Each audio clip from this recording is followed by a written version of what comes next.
You know there's a wedding going on. Hi, I'm Gregory Tostermonkey. You may remember me from such classic documentaries as Celebrity Hemorrhoids, The Genius of Paul Brown, and of course, who could forget, the Carl England Guide to Crab Fishing. But we're here today to uncover the truth behind the musical myth of one of the most influential, unique and lethargic rock guitarists in the Wigan area. The phenomenon known as Andy Rudd.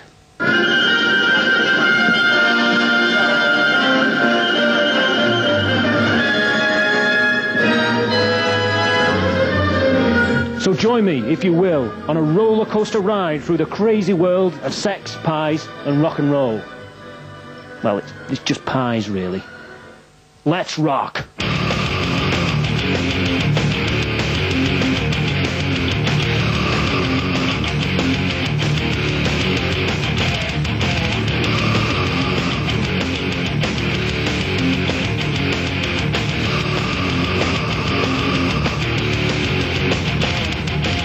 Yeah, well, Andrew at school, he was very, very shy and didn't really fit in, He never really got any girlfriends, or he had such a big head, and people called him Frankenstein, He's a bit out of order, really, but he never showed any musical flair whatsoever, Nobody would have guessed he'd have been a rock star that he is today, In fact, he had a really weird ambition. He wanted to be in the prison service. And here's what Chris, Andrew's younger brother, had to say about him.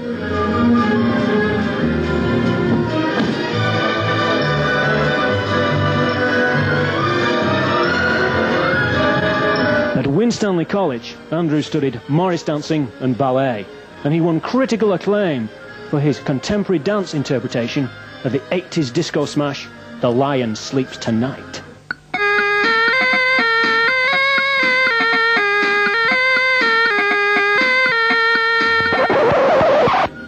Unfortunately, Andrew's dance career was cut tragically short when, during a live dance performance at the Park nightclub, he was involved in a bizarre posing pouch accident. Definitely. I taught him everything he knows. When Andrew first approached me, it was one of my world-famous musical clinics at Winstanley College. At the time, he was a six-string cripple, but after a few years' practice at the world-famous Norman Warlock Musical College of Distinction, he turned into probably one of the most overrated guitarists in the world. On the advice of his mentor, Norman Warlock, Andrew took to playing guitar on the Wigan cabaret scene.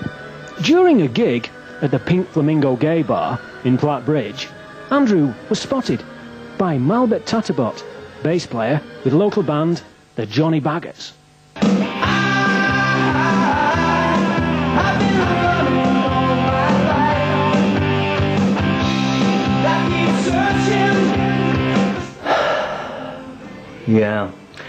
Yeah, I first noticed Andrew's talent back in his posing pouch days. There was no denying that this guy really had something, and although very small, I knew that in my capable hands I could turn it into something really big.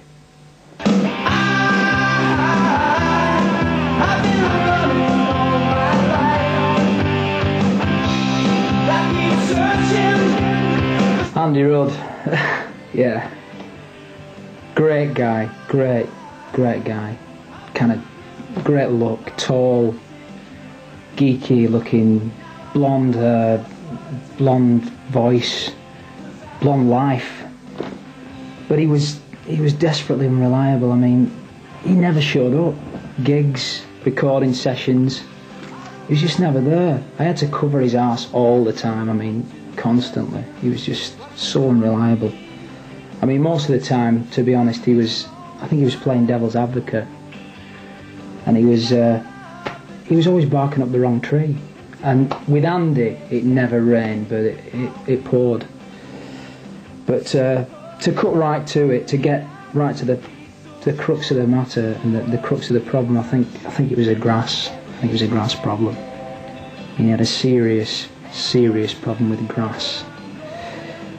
I mean, The guy was just constantly cutting his dad's lawn.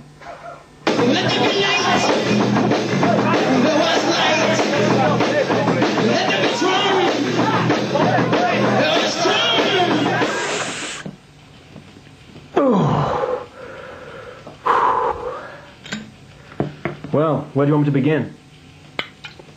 He was just amazing. A brilliant guitarist, really good looking, and he had a real good onstage presence. All the girls loved him, and I felt it a privilege to be in a band with such a guy. He was like a born-again Jimi Hendrix. He just lived the rock and roll lifestyle to the full. He was great. And then he left, and we had to get Andy Ruddy in the band.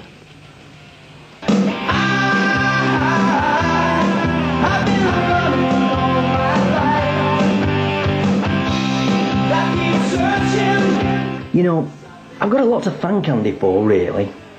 For years I felt like I was a hairdresser trapped in a wrestler's body. But thanks to Andy, I've come to realise that I am, in fact, a raving Weimar!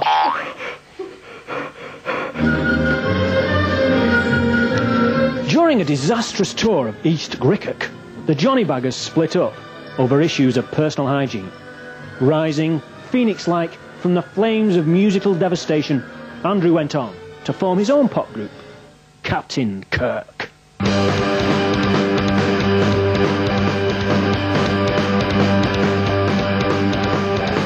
One thing we all noticed about Andrew is he was always concerned about his health and his figure.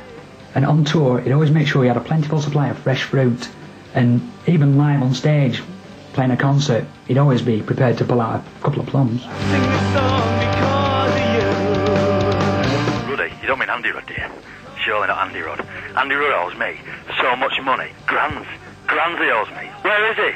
I need to find that bloke, I'll tell you. When I get my hands on him, I'll murder him.